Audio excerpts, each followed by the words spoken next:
Hi, everyone. Thanks for joining us today for the Round the Horn Pattern Scans webinar with Dr. Adrian Manz. We're really excited to have everyone here today. Before we get started, we do have to read our disclosure, so let's go ahead and get to that. This demonstration is designed to instruct you on using MetaStock software and accompanying plugins. It is not a recommendation to buy or sell exchange-traded instruments, but rather guidelines to interpreting and using specific indicators and features within the software. The information, software, and techniques presented should only be used by investors who are aware of the risk inherent in trading. Thomson Reuters shall have no liability for any investment decisions based on the use of their software, any trading strategies, or any information provided in connection with the company. Okay, so just so everyone's aware, my name is Faith, and I am with MetaStock. And I'm just here to introduce Dr. Manz. We're really excited to have him here today. For those of you who don't know, Dr. Manz did develop the Around the Horn trading system. He has been earning a living trading equities since 1998. As you can see, he's very well educated with his master's and an MBA and a doctorate as well. So we're going to go ahead and let him get started on the webinar. All right, guys, let's get started. I thank you for the introduction. As Faith told you, I've been trading now for 14 going on 15 years that my wife Julie and I have been trading as a team professionally. We've seen great markets in that time. We've seen not so great markets. Current market's been rough, but we remain profitable month over month. Profits have been a little bit tighter than they have been in previous years, but once we see this market come out of this grind that it's been in, I think. If history is any predictor of what's to come, we're just going to get right back into the same patterns that we've been in before. Now, the patterns for Around the Horn and actually for Trade Secrets can all be discovered with the MetaStock add-in. So the Around the Horn add-in will pick up everything that I'm talking about today. Of course, the difference between the trading plan that I put together every night, as I'm going to show it to you, is that I go through and develop the stops and the targets as well. But what I want to do here today is take one of my very best trades, trade that I call fastball. It's an expansion of range and volume setup. It's my bread and butter trade. And I want to show you how I develop that trade after I find a potential setup and what then quantifies whether or not it's going to wind up in the trading plan, and talk about some of the considerations of how I trade it and whether or not I'm going to be looking for a volatility-based setup at all. So let's start first by talking about how I build my trading plans, because I don't just scan and then scan it and forget it kind of a thing. I flip through a lot of charts every day, and I want to know what the best setups are.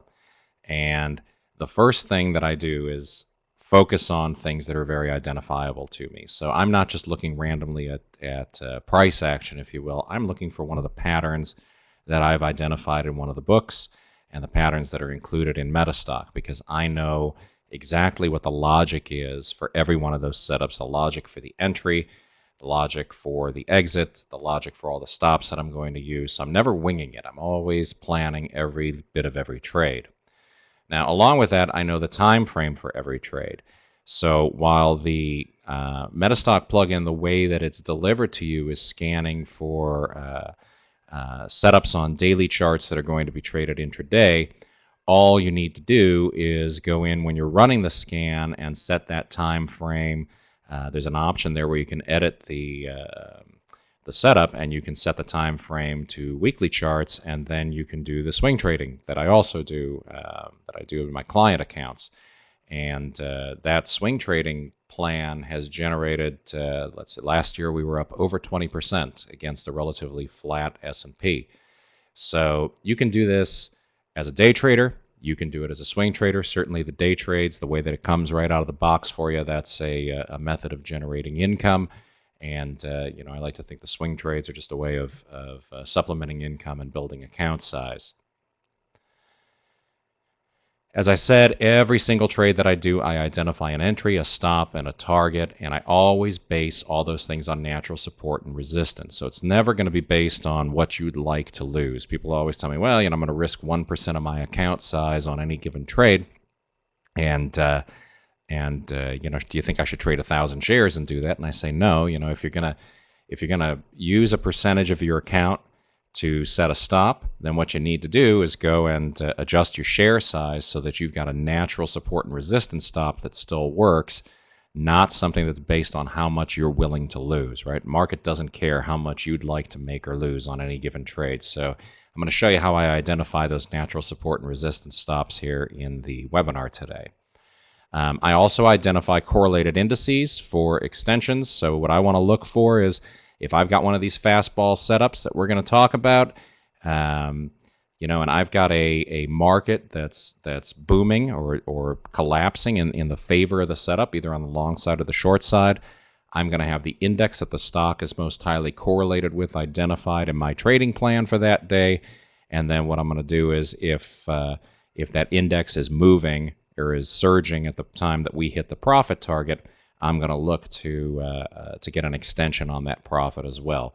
Hasn't been as easy to do in the current market. As I said, this market's grinding, and when it gets to inflection points, it tends to pause and pivot and turn around, and hasn't been as easy to trade. A little bit trickier, but part of what you can do to avoid some of that volatility is shift your time frame and look to the longer term trades. But those indices on the day trades, very, very important if you're going to try to extend profitability. So you want to look at the index, look at the sector, see if they're pulling the trade or if they're about to hinder the trade by reversing. I also identify all the inflection points. I plot pivot lines on my charts intraday. I do that mainly, they're just the floor trader pivots, right? Just automatic, sort of arbitrarily generated numbers, if you ask me, but a lot of people follow them, and I just like to know where I am in relation to that pivot when I'm on the intraday trading, because I want to see if price gets there and it pauses and it rotates on me. Am I expecting a full reversal, especially in the case of an extension, or is it just something that's happening naturally? So it's as much a way for me to just sort of get a feel for what's about to happen as it is a tool for adjusting anything about a particular trade. And then I build a very detailed framework for evaluation of all my trades, and I'm going to show you what that looks like as well. It's all done through spreadsheets. I just pop my got a dynamic link to my brokerage data, and I just pop that information in there every day, and it lets me look at what the trading plan is doing and what my patterns are doing and what I can expect in terms of sector rotation and market cyclicality. So that being said, I don't know how many of you are super familiar with what it is that I do, both in the day trading and swing trading time frames. Basically, what around the horn refers to, although it's a baseball analogy, and I thought that's a great play on words and a great way to get people to remember these patterns. What around the horn is really about is following the market as it moves through its cycles. Right, market moves through predictable cycles, predictable phases, and periods of accumulation, periods of markup, periods of distribution, periods of markdown. Inside those periods, we've got expansion periods, contraction periods, reversions to the mean, and heavy reversals, right? And that's represented here. The expansion of range and volume setup is the fastball. A reversal setup is the infield fly. Line drive gets you those gap and goes when the market is in rapid extension mode. 3-2 pitch is big pullbacks on the heels of an expansion of range and volume. Backdoor slider is inside days where the market is consolidating really big gains and then where we expect the market to explode again. Switch hitter, those are reversion to the mean setups, and double header, those are big picture reversals on the heels of extended moves. So what I've done in this methodology is gone and followed the way that a market typically moves and accounted for all those situations and accounted for what I'm going to do if the market behaves the way the market usually behaves. Now today we're going to talk about that fastball setup.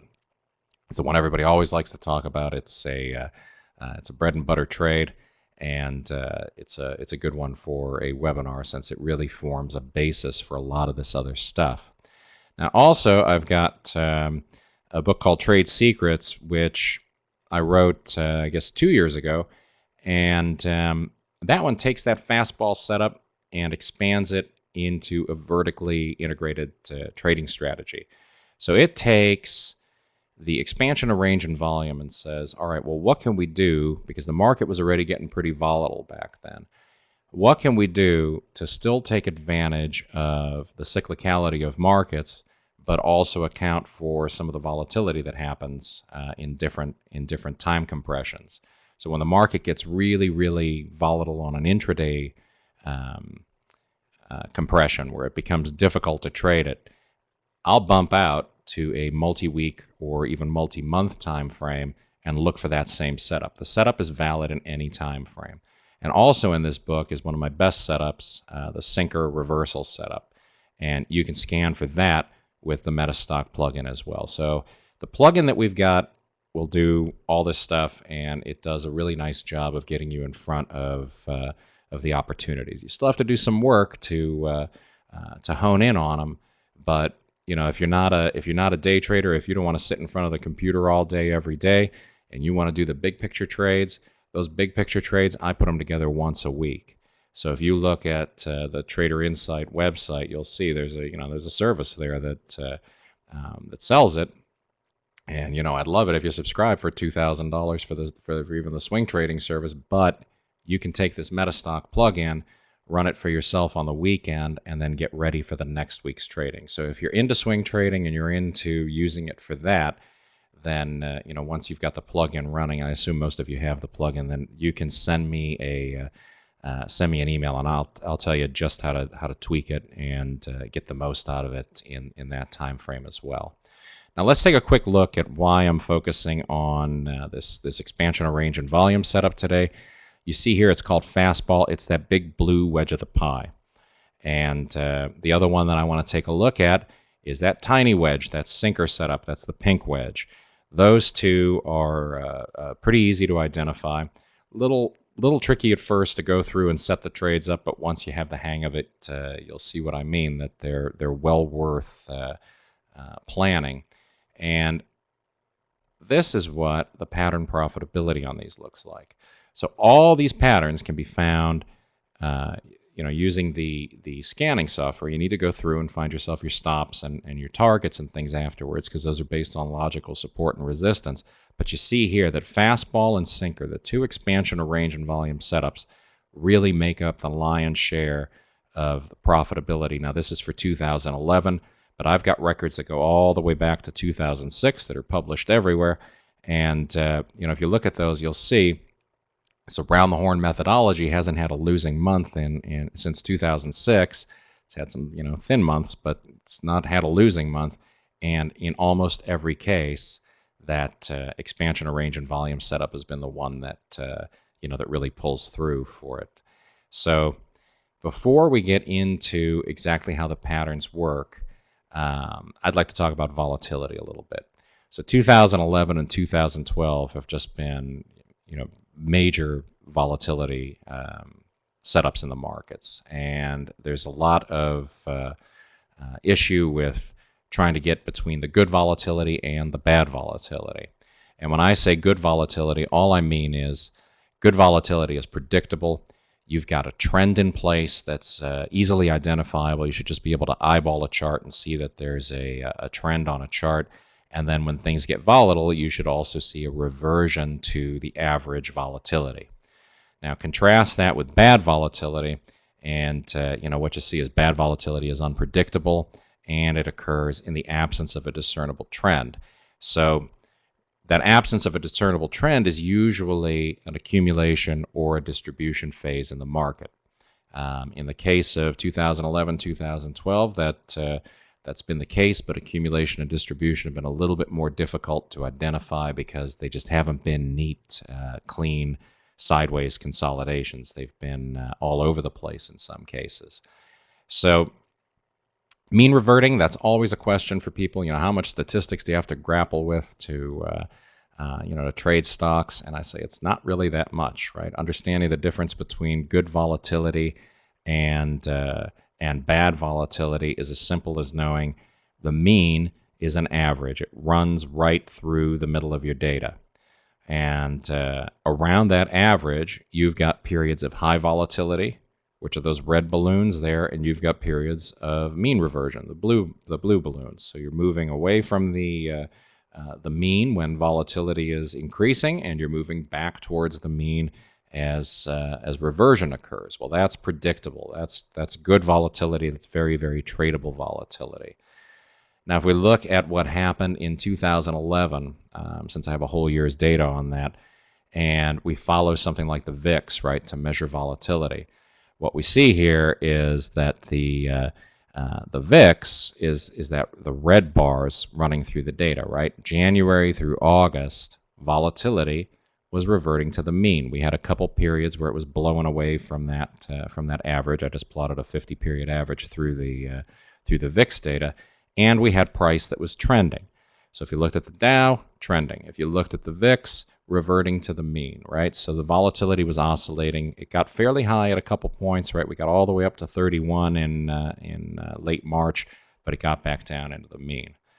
August through December, right? From August to late October, the volatility was sky high, nearing 50 at some points, and was not reverting to the mean. It was establishing a new statistical range, right? And price behavior was not trending. So that was a bad period to be seeking out trades. And if we look at the first quarter results, right? First quarter, the VIX was an average of 18.54, and we see that that fastball setup, the expansion of range and volume setup, returned $6.80 per share traded. So if you were trading a $100,000 account and you're trading 1,000 shares, then for the first quarter you returned $6,800 for that fastball setup. Second quarter,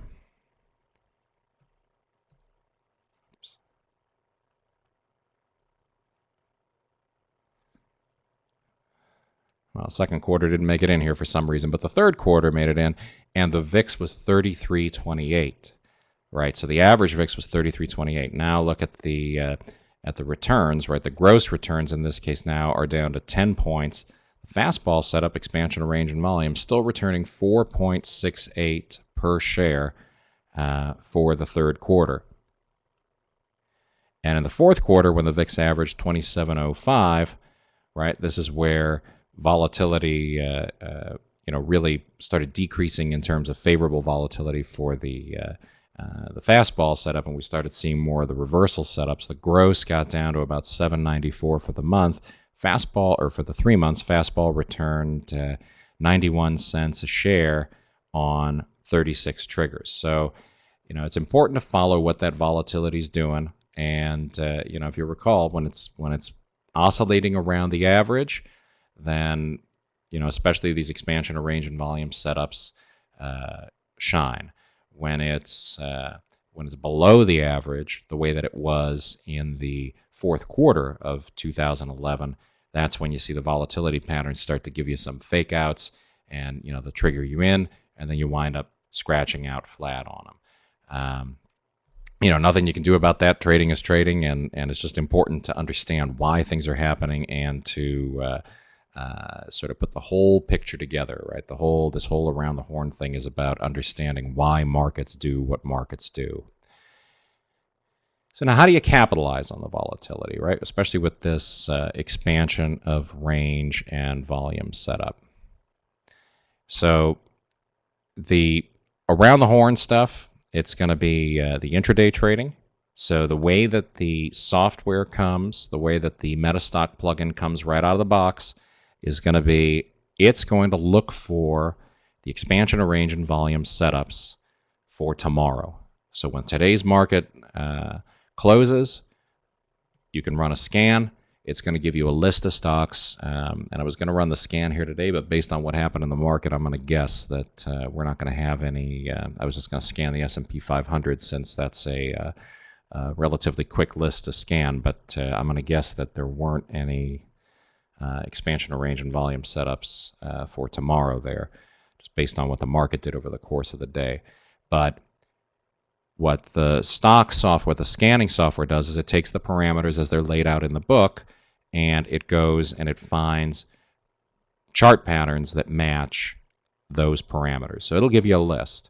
And then what you do with the list is you go through and, I'll show you in a second here how you identify what makes for a good trade for the following session versus what follows a not so good trade. Then from Trade Secrets, the swing and position trading version of this is again what you can do just by changing the time frame and scanning from weekly charts. And again, you can send me an email about how I look at those, but specifically what I'm doing is on Saturday I'll set up with weekly charts, and then I'll just go and look for that exact same pattern to play out on a weekly chart and see how is volatility in the weeklies, and can I set targets and stops logically, and is it getting me in front of opportunities? So that's how I set up those plans. So it's very simple in MetaStock. You just go in under options when you run the scan, when you use the Explorer, and tell it that you want to look at a weekly time frame instead. And then the sinker setup, which is also from Trade Secrets, that one, what you're doing, you're going to see at towards the end of this presentation, is we're going to look for expansion of range and volume setups at 52-week highs, and we're going to look for them sort of blowing out of the range, and then look to take a reversal on big market move lower. A couple of criteria you put in place when you look at those as well, but once you get a hang of it, it's a very, very profitable setup. So now let's get into it. Let's get into the setup. I'm going to show you what MetaStock's scanning for, what the what the nuts and bolts are of the setup itself, and then I'm going to go through some of the finer points or the intricacies of what it is that you should be looking for when you're figuring out how to trade them. So there's two kinds of fastball setup. MetaStock scans for them both. The type 1 setup of a fastball, what you're looking for is a trend and then a pullback in that trend. And I'll show you sort of an idealized version of what that looks like. So trending stock, pullback in the trend, and then a breakout in the direction of the original trend. And I want to see that have the widest volume of the past 2 weeks, the widest range of the past 2 weeks, or at least significant volume compared to the past 2 weeks. And especially on the breakout day, right, I want to see a couple things going on. I want to see volume heavy into the close. I want to see volume big on the day overall. I want to see evidence that the fastball setup is occurring because of big buyers, because of actual buyers, not because we had some thin volume day and then somebody started some monkey business with the stock and drove it higher.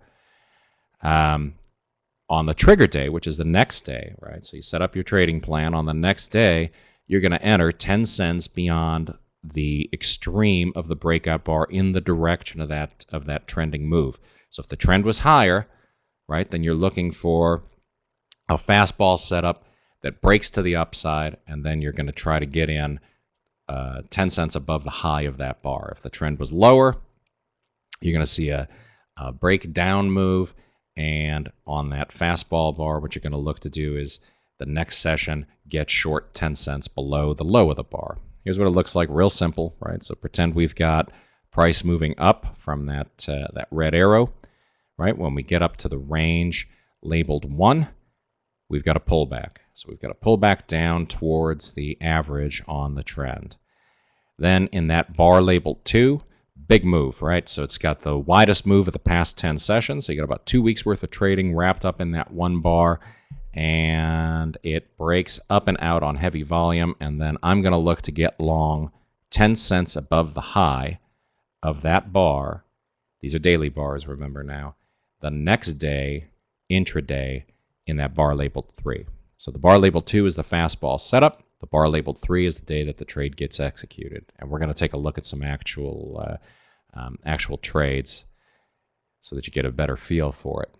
Now, the second type of setup, I'm looking for a 5 to 10 or 15-day consolidation. So a sideways consolidation happens after a stock has been in a trend.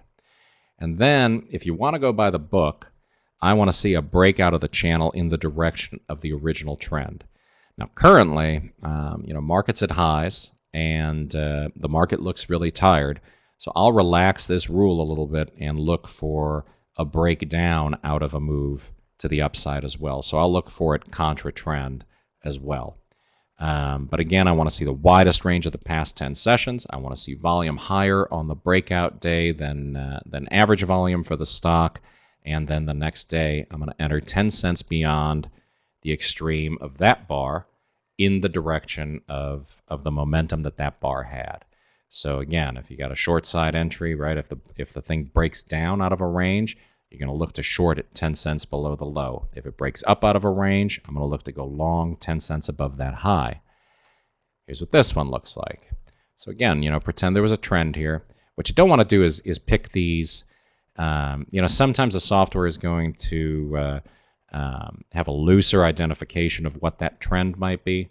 So you just want to look at your price data, look at the chart, look at what comes up, and examine all those charts as they pop. Don't just take them for granted. Go through. MetaStock gives you a list of all the securities that triggered any one of these entries or triggered any one of these setups. Just go and explore the chart. Take a look at the chart. See, was there a trend before this price consolidation, and is this price consolidation nice and tight like this?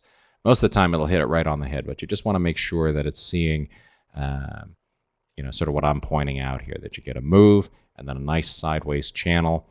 And then after we get that sideways consolidation here in the bar labeled 2 and the daily bar labeled 2, I am going to look for a long entry setup the following session just above that high, 10 cents above the high, in the bar labeled 3, so intraday. And I trade from 5-minute charts during the trading session. Now, when I put these together as a trading plan, what I'm doing for myself and the subscribers to the trading plan is I plan every little step of what it is that I'm planning on doing, and you should do this too. It's really, once you get used to trading this way, it can make a huge difference in your bottom line, and just a giant difference in the way that you approach things, right? Your psychology is going to get a lot better about what you're doing once you have a trading plan sitting in front of you every day, because what you do is you shift away from judging success and failure by, did I make money today, did I lose money today, and it's sort of natural then to put the focus on, did I execute my plan the way that I said I would, right? Because now you've got this roadmap in front of you. So in this case, this was a trade in Harley-Davidson. So I've got my ticker symbol. I've got the setup specified, right? I just write down fastball so that I know it was an expansion of range and volume. I know it's going to be a little bit more volatile the following trading session. I know what the logic was. I know that it was, all those things that we just looked at, the rules. I know it's a long trade. My entry, again, 10 cents above the high in this case of the bar that created the setup, 43.50. My stop, 43.15. And my initial target, 44.01. Now, those are the two numbers you're going to have to look for yourself based on natural support and resistance. But natural support and resistance is a pretty easy thing to find on a chart once you start looking for it.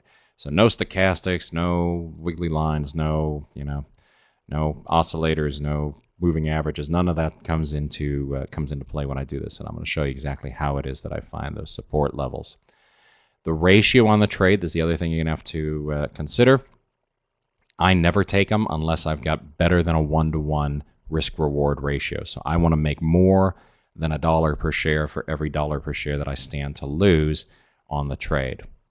And then as far as the trade execution goes, I've got 50% to the target identified, $43.76. That's because the way that I manage my trades is this.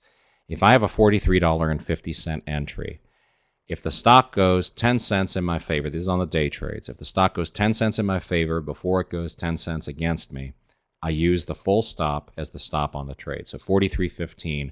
If I enter the trade and it gets to 43.60, 43.15 is my stop. If I enter the trade and it pops me right back out again, if it goes from 43.50 to 43.40, I scratch the trade and I wait for another entry opportunity. Now, if it goes to that 50% to the target level, right, $43.76, I move my stop to break even. When it gets 10 cents to the target, so it'd be $43.91 in this case, I move my stop to that 50% to the target level. And if you go to the blog at traderinsight.com, you'll be able to look at past issues of the trading plan, and you'll be able to look at what the results were, and then you can compare those to the output that you get from MetaStock and the trading ideas that you accepted based on what you found with the ATH scanner. So it's really nice. There's a real nice tool there so that you can see what it is that I was thinking when I looked at much of the same data that you did. Every now and again, I do slip them in there where they're not precisely the patterns that a scanner is going to find. That's just the nature of psychology. Sometimes I find things that are sort of in the spirit of the setup, but maybe don't meet all of the criteria for what a piece of software is going to find. And but if you look at them sort of over the course of time, you're going to see that you've got a very good list of stocks every day that MetaStock is going to give you. I also identify these floor trader pivots. I told you that's just because I want to see where the likely inflection points are going to be over the course of the session.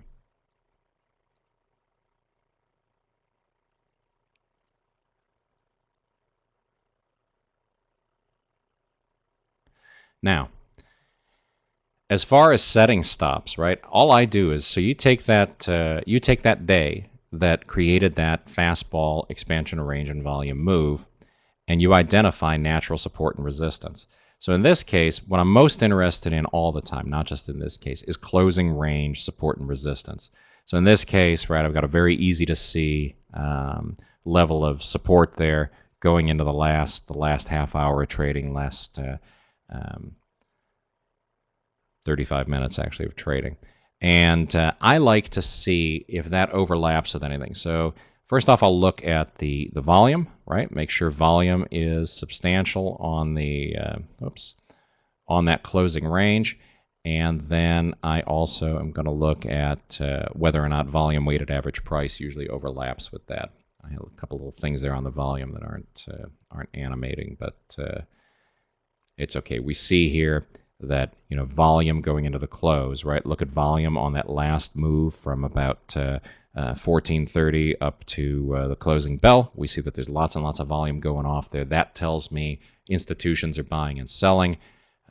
Pros are closing the market, and as far as I'm concerned, that just adds to the validity of the stop loss that I'm using. I know that the following morning, that price is going to be the price that they're looking for to continue putting on trades, and if it gets away from them, they're going to chase it, and if they chase it, that's where we get the follow-through on the setup. In terms of finding the targets, I bump out to a daily chart, and on a daily chart, what I'm looking for is a natural support and resistance line that I can just snap across price, and I go back, further on the chart here than you can see, but I go back and I take a look at, is that support and resistance going to be a likely place that there's an inflection? Once you get a line drawn like that, right, the next thing you want to do is just look down at your volume. See, was there significant volume on that day? Was there significant volume around that price every time that price got hit? If it was, then that tells you there's likely to be bodies buried there, and there's very likely to be decisions that are going to be made that are going to halt price, at least for the time being, right? So that's the importance of the daily support and resistance. And then the next thing that you want to do, generally, just bump out to weekly support and resistance and look for the same thing. See, now when we go out further, we see that level has in fact been a decision point that reversed price and sent it lower in the past many, many times, right? So good volume every time we hit that price level, and you get highs, lows, opens, closes, overlapping at that point, and that tells me there's likely to be resistance. So that's how I came up with the target that we saw earlier on the on that setup sheet. Now, when it comes time to trade the plan, I'm very just robotic about this. So what you're looking at here now is a 5-minute chart. Right, there's the entry price. The following session, we had a move lower, stock opened lower, popped up, got us through the entry price. Once we're through the entry, we had our stop was already tested down below, but we're not going to approach that again. Right, the stock zoomed to the upside once the day's trading really opened up, and it got to 50% to the target almost immediately, and to the target in the third bar. So now, since most of you are trading these things, looking at the screen on the day trades, if you haven't automated everything, if you didn't sit there and put a bunch of OCO orders in or bracket orders to just handle these trades for you, what I do is I look for a reversal of two closing prices. That's a real simple way to look for a profit extension. So if I see that the sector is pulling the stock, and the stock is moving above and beyond the profit target in the case of a long, then all I'm looking for is, where's the next price close? Where's the next bar close? Does that bar either come back down and hit the target, or does it reverse violate the close of the bar before it? So in this case, we see that happens after a profit extension that gets it up pretty significantly. Now, profit extensions, like I said, this year have been really tough to come by. Most of this stuff hits support and resistance, and then you got to head for the doors. But generally speaking, the pattern works very, very well because volatility tends to create more volatility. So a lot of eyes are drawn to stocks that are on the move like this, right? Lots and lots of people are looking for this kind of price action, and lots of people are sitting on the sideline in the morning saying, I'm going to get into this trade if it keeps going, or I'm going to get into this trade if it pulls back. And then when it doesn't pull back, they pile in because they don't want to miss the boat. Well, increased range and the increase in volume, that tells us it was institutional buying. And usually you're not going to see whoever is doing that big buying get the job done the day that bar is created. It happens that the next day we get an inside bar. That's called a backdoor slider, and that is also one of the patterns that MetaStock scans for. But usually what happens is, until you reach the next level of supply, that's what creates market momentum, right? Is supply and demand, and these things are moving up because the liquidity pool is not there. As these guys start buying it and they have to price it up, they keep marking it up until they reach that level of overhead support and resistance where they get substantial supply. Price can keep going. Now, let's take a look at another one of these. This is one of my favorite setups. This is the Sinker 52-week high reversal. Now, this is covered in Trade Secrets. This is a new pattern. Basically, the way that this one came to be, Julie and I were going over all the results from the Around the Horn plan over the years, and we looked at, well, what happens when a fastball setup fakes us in and fakes us out, right? You get those 10-cent scratches, or let's say you get a full stop out or something. Is there a way to predict which ones of these setups are likely to become collapsing stocks, are likely to be just implosions after you saw a big expansion of range and volume move?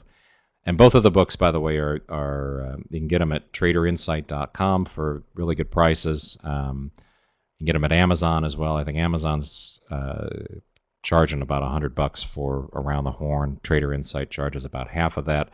But if you want the books, they definitely are helpful in understanding the logic. But short of anything else, watch this webinar a couple times as you're looking at the software. And like I said, send me emails. I'm always happy to answer questions. The premise of the setup, right, for the sinker is that sometimes you get runaways. Sometimes you get stocks that just really, take off, and all of a sudden you get a 52-week high, and then you get even more buyers coming in. There's lots of people who scan for 52-week highs and then want to get on board those. My reason for scanning for a 52-week high is always so that I can fade it. But some people can't get enough of a good thing, so they decide they're going to come. They're going to buy stock at a new high. So you get this new wave of buying that comes in, and you get all these guys who have been sitting there, sitting on their money and saying, I can't take this anymore. I can't take watching this thing move higher without me. I've got to get in. So you got institutions that are selling the stock to these guys, and you've got a ton of new traders coming in who are, on the day that the expansion move is happening, are getting these fills at higher and higher prices. Now, all those guys go home at night and they tell their family, well, we've got this great stock, it's going to the moon, and I'm so confident, because the psychology of trading is that you are much more likely to be confident in a position after you establish it than before you put it on. So while you're thinking about buying that 52-week high, it's making you nervous as heck, and then when you buy it, you're convinced that you've just done the smartest thing you've ever done in your life. Till you go to bed, and then you get nervous, right? You get very, very nervous about what might happen in the morning. Geez, did I just buy the highest tick this thing is ever going to have? Well, the next morning, all those guys who bought the stock late, the minute it starts ticking against them, they're going to dump it. Now, there might not be as many of them as there are as people who bought it as it was moving higher, but as it starts ticking lower, you're going to start taking out more and more of the, the Johnny-come-latelys in this thing, and it makes them more and more nervous and more likely to try to cut their losses short, admit a mistake. I got to get out of this thing. I don't want to be stuck with a stock that gets cut in half. I want to get out of this right away. So that starts pushing things lower, and again, that momentum just brings in more momentum. So that expansion of range and volume, now it flips on its head, and the selling begets more selling. And the place that we have opportunity then is we're going to capture a big move. Usually about 50% of that expansion of range and volume day is where I set the target on this one. And we're going to get those profits because all the fear and greed that goes along with making investing decisions comes into play, particularly the fear. Nobody wants to be stuck with that stock at that point. Now the rules, again, it's pretty simple stuff. If you have the books or you just look at this webinar again, you'll see what I'm looking for is I want the broader indices to be making a big move, right? This is a short only play. I want to see all the indices moving higher, very significantly. I want the stock I'm watching moving higher without making those consolidations or really meaningful pullbacks, right? So the more parabolic that move gets, the better off the setup is.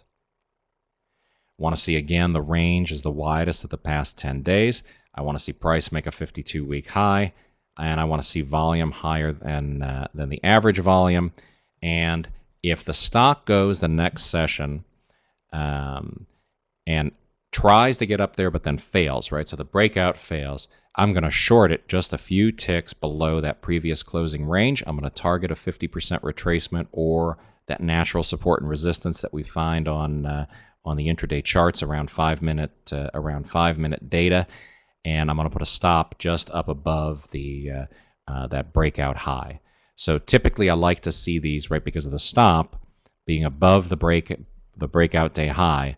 What I want to see is that stock close pretty close to that upper part of the range. So that's how you tweak this thing. You're not going to look for something that closed down in the middle of the range on the expansion day. You're going to look for something that closed at the top of the range. That way you've got a very, very tight stop. You might only have a 20-cent stop. And again, if you think back, you're going to have to look back later. But if you look back at the spreadsheet that I had up, what you see is that although these don't present very often at all, they represent a huge portion of the profitability of this around the horn stuff. So when I see these, I jump on them. Now, in the case we're going to look at, we're going to see The Dow from 2010 into 2011 had made a huge move, right? This is pretty similar to what's been going on in all of our lives recently, right? You can't really figure out why this stuff just keeps pushing higher. But this was a 2,500 point move on the Dow. S&P, 300 point move. NASDAQ 100, 700 point move. NASDAQ comp, 750 point move. So we see that the indices have made a giant push to the upside. Then we look at the stock, right? And in the ideal setup, what we want to see is the stock is just pushing higher without putting in a pause, without putting in a reversal, and then we see that that day where we get that expansion of range and volume as well. So once we have that in place, what we're looking to do is that next session, when we get that reversal bar, right? First it tries to break out, then it reverses down through the close of that expansion of range and volume day. When it gets down through the closing price, I short it 10 cents below the close. I've got to stop right above the high of the of that fastball day. I've got a very low risk trade here, and I'm targeting either natural support and resistance or a 50% retracement of the day that created the bar. So let's look at an example of this one. This was in Holly Corporation, and in this case on a daily chart, right, we see we had this big move to the upside, and then that was followed by during the big move, right, we had lots of orderly price actions. I should point that out too. Over the course of this trend, right, we had lots of mean reversion. So price kept coming down to the mean, volatility kept in the individual stock here, and Holly kept reverting to the mean, and then we had this big boom. We had this booming move to the upside, and without really a meaningful consolidation or a pullback, we saw this expansion move, and that gave me then a good sinker setup for the following session. So when I'm looking at this intraday, right, I sort of want to see what happened so that I can figure out where I'm thinking about putting my targets. And we see there were highs and lows that overlapped. So when when you have these in front of you, you just want to pull up an intraday chart and say, well, what happened during that trading session that created that bar? So we have a natural support and resistance line there. And then if you look at the volume weighted average price, you'll find out that in this case, that also represents exactly the level of the volume weighted average price. Now, what that tells me is, rather than shooting for 50% retracement right away on the trade, I might look at that on a second entry or a third entry. But the first place that I'm going to look for price to inflect, right on that volume weighted average price. So in this case, it looks like we're at 56.80, yeah, right about 56.80 or 56.82 or so. And then I put together the plan. And again, I specify everything in my trading plan, right? So I want to know what happens. I want to know exactly what it is that I'm going to do when it happens, and I want to know what I'm going to do once it happened. So I've got Holly, HOC. It's a sinker setup. I'm going to be short the market on this one only after an attempted breakout move above the high that reverses lower through the entry price. Entry $57.37. My stop is going to be $57.75 on this one.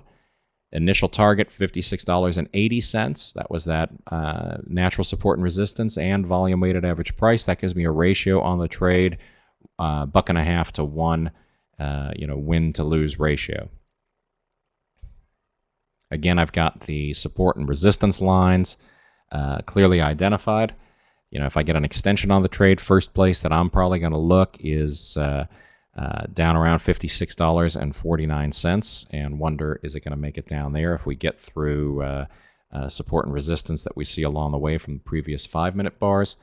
And that's where I'll be looking for an extension if oil and gas refining and marketing, or the energy sector in the case of my brokerage software, it would be $DXE.X. So I've got everything identified very clearly before I go and make the trade.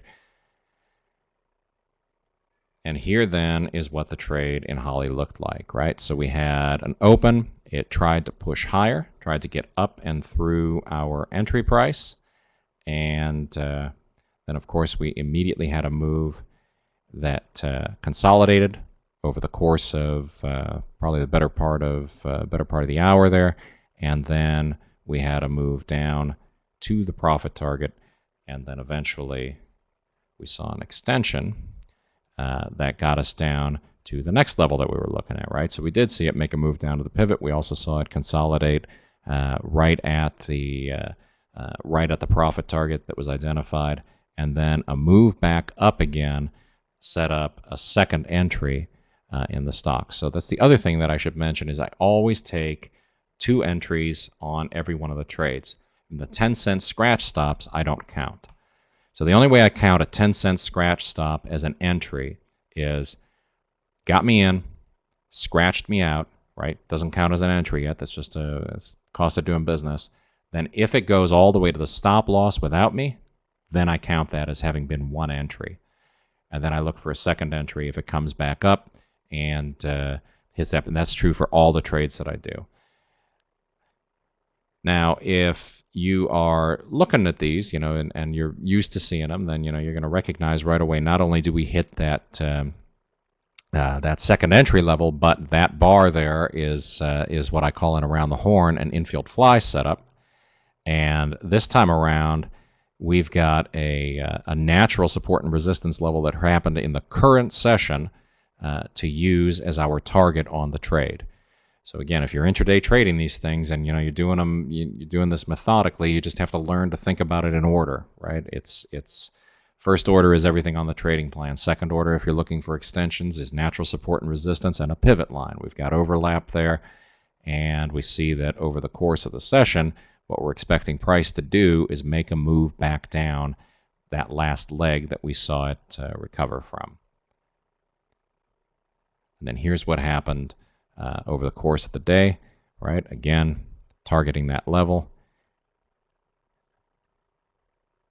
And ultimately, that would be the profit target that was achieved. So that's a little bit more of an advanced trade, a little bit more of an advanced setup. But again, once you're used to looking for them, you'll be able to find these things on the fly and find these things as a result of having them handed to you from the scanning software, and then figure out which ones represent the good trades and which ones just sort of represent trades, because that's what you want to avoid. And again, take the stuff from the output, and you're paper trading this anyways for a while until you're sort of used to how the things work, and go to the blog at Trader Insight and look at those trading plans for the previous session, so you can compare which ones you picked with which ones I picked and what the results were. So again, if you're using the MetaStock add-on, what you're going to want to do is you're scanning for both the Around the Horn and Trade Secrets setups, and the difference is that you're going to use the daily scan for Around the Horn, and you're going to use daily and weekly scans for Trade Secrets. And that's going to accurately then get you in front of opportunities for day and swing trading, as opposed to the Around the Horn portion, which is really focused on the intraday trades. But you can take all of those, not just, it's not just the expansion of range and volume setup that is suitable for swing trading. I swing trade them all. And as I said, the returns have been very good. We've got a full year and a half of data on that as well. And, it's not as big as an income kind of a producing plan like an intraday trading plan would be, but it's better than what you're doing just popping your money in the market and hoping. So review all the charts, right? When you get that list of candidates, go and review the charts for each one, look for that natural support and resistance, and once you're done, plan the trade and trade the plan. So with that, if you guys want to type in some questions, I would be happy to answer. Moving averages that I've got on those daily charts, those are just the standard 20, 50, and 200s. The question is, what are the moving averages that I've got on the charts? I put them on there because those are levels that a lot of people watch. I like to see, is there natural support and resistance that I can identify on the chart that sort of overlaps with one of those areas. If there is, I give it a little bit more credence.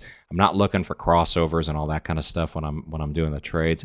I just want to see, is there going to be a bunch of psychological stuff that happens, when we hit that level? Because a lot of people keyed off of it.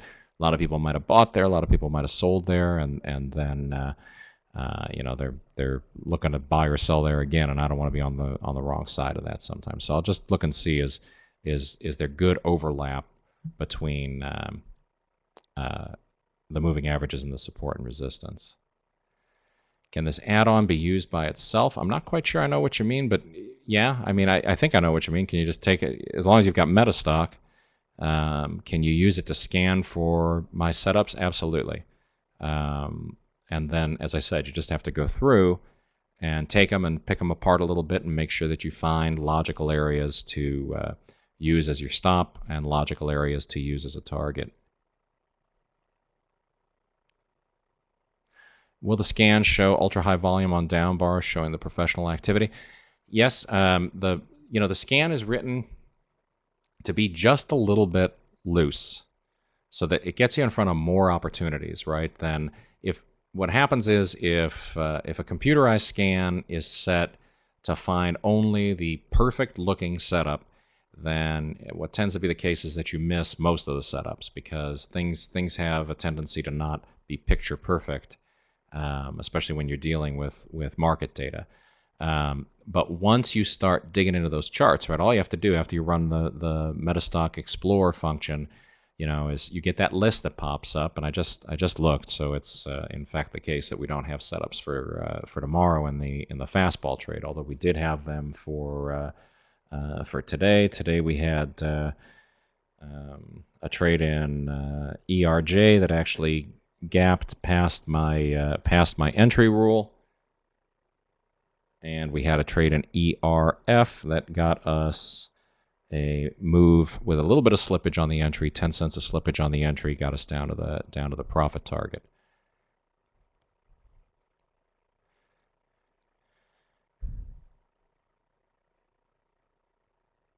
All right, let's see here.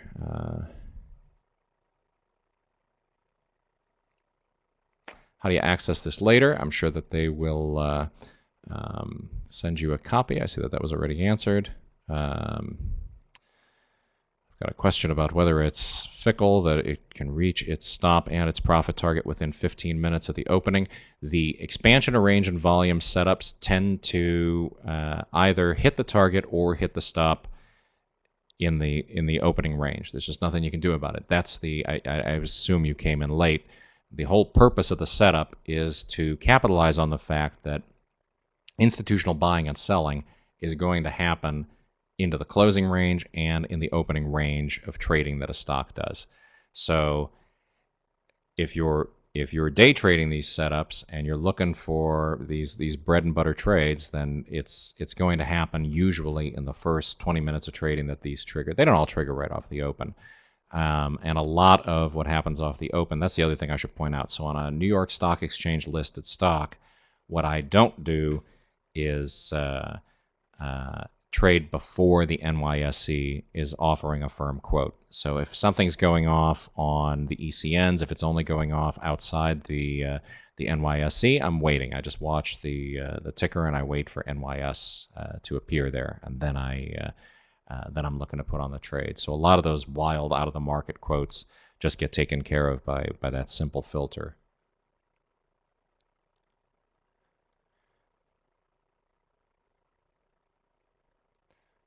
Moving averages we already talked about.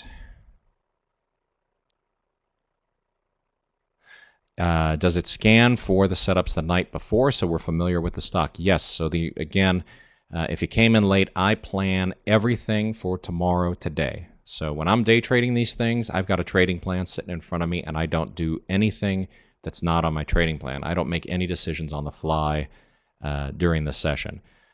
I go, I put together my list of stocks, I put together my plan, I make sure everything's got an acceptable risk-reward ratio. I make sure that everything has got a suitable stop based on support and resistance, and a target makes sense. And the next day, we just come in here and we trade these like robots.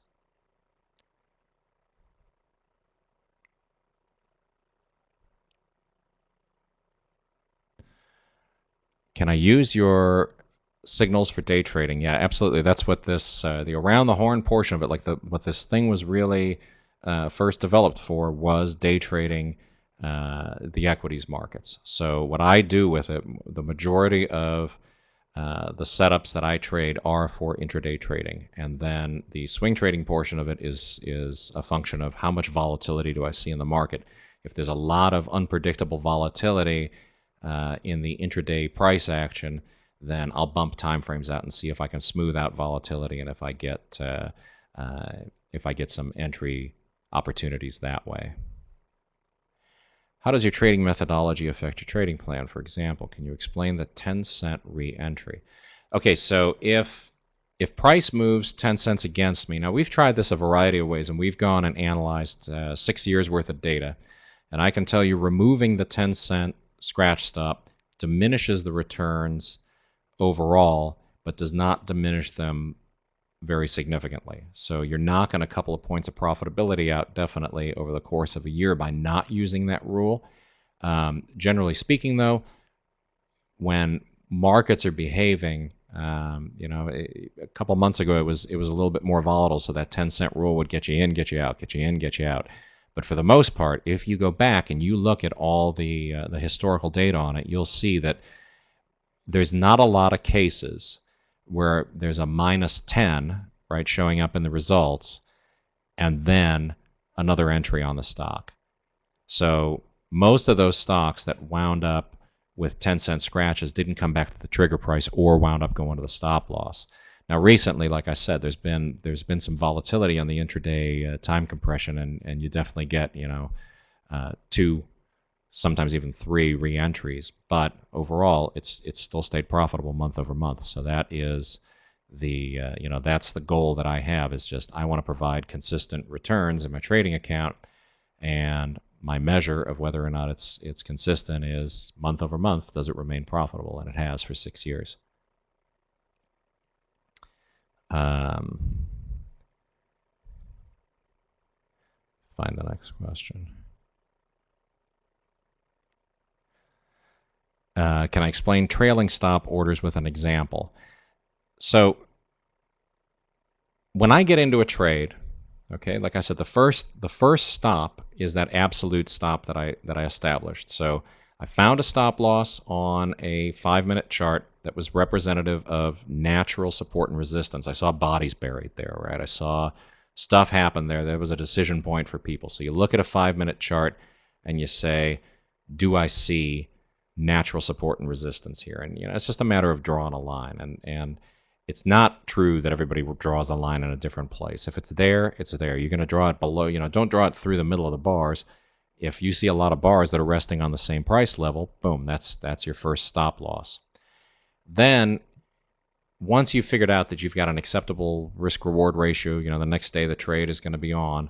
Once you're in the position, if it moves 10 cents in your favor, you're using that full stop. If it goes 10 cents against you before it went 10 cents in your favor, you're out. When it gets 50% of the distance to the profit target, ratchet the stop to break even. When it gets 10 cents to the profit target, ratchet the stop to 50%. So, and we've got years and years of analysis that we've done on this stuff, and it might sound arbitrary, but even when we take it down and do a multivariate analysis of covariance on it, we go and pick apart what are all the covariates that might be affecting the results. We have not come up with a better way to do it.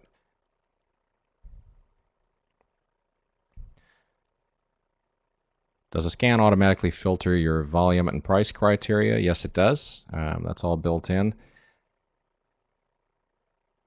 Are you consistent? Yes, I am. That's that's really my only claim to fame, is that this thing has been extremely consistent over the years, and I've enjoyed teaching it to people and talking about it. What's the accuracy of this method? Again, as I stated, it has not had a losing month in 6 years. That data is out there all over the place. You can see the spreadsheets that account for every single trade that the method's generated. Again, those are the plans that I put together based on what I saw in the market. The longer you're around it, the easier it is to filter the good trades from the bad ones, or from the not so good ones, right? From the opportunities, from the risks. But you'll definitely see that it's been an extremely consistent way to make a living. I've never done anything else. So this is what I've done since the day that my wife and I graduated from graduate school. We both got our PhDs. We were working with this data while we were there, and when we got done, this is what we started doing, and we've done it ever since. So that's the consistency that we've experienced. 14 years, and 2 houses in Southern California to show for it.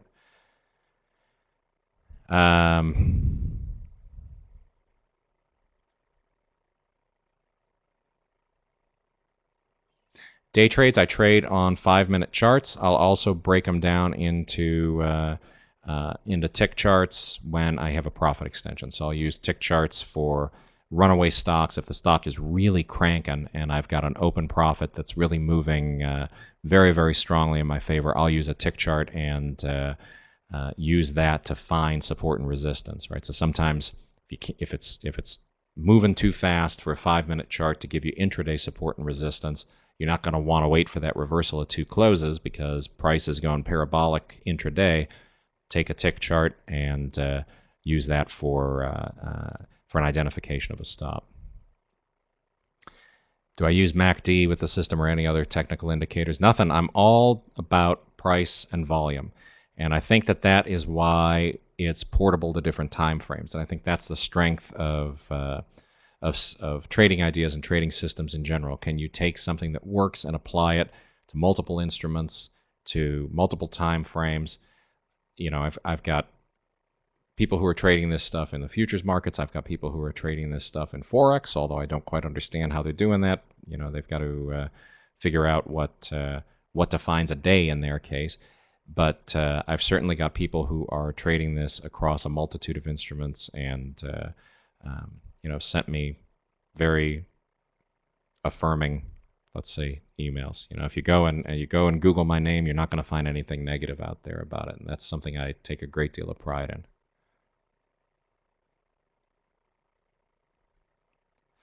Can you adjust the scan formulas? Yep, that was a big deal for me. Was that I didn't want this to be a black box, and the folks at MetaStock were definitely very accommodating when it came to that. You can get in there and you can make adjustments to the parameters. And, if you're one of the guys who's trading from Australia, then already that, the volume criteria is going to be something you have to change. But it's all very doable. It can all be edited, and it can be applied across a variety of markets that way.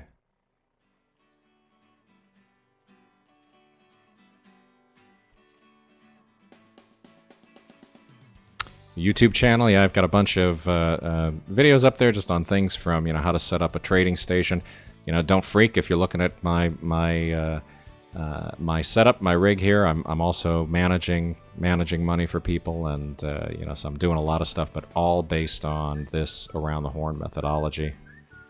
I'm glad you enjoyed the book. I hope you're getting a lot out of the scanning software as well. I hope it makes life easier for you.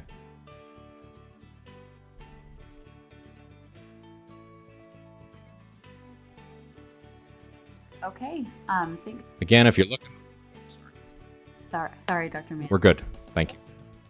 Thanks so much for coming in today and speaking with us. My information's there for those of you who are interested in purchasing this add-on. I think Dr. Manz has done a great job of showing everybody, what a great tool it is for scanning the markets. And so as you can see, it's $100 off right now. So regular price is $299. We can get it for you for $199. So feel free to give me a call at the 800 number that is listed, or you can email me as well, and I'd be happy to set that up for you. We do have other add-ons as well that are also $100 off, so I'd be happy to answer any questions that you might have. So I'll leave my information up for a little while longer. And once again, thank you to Dr. Manz, and all the rest of you have a great day.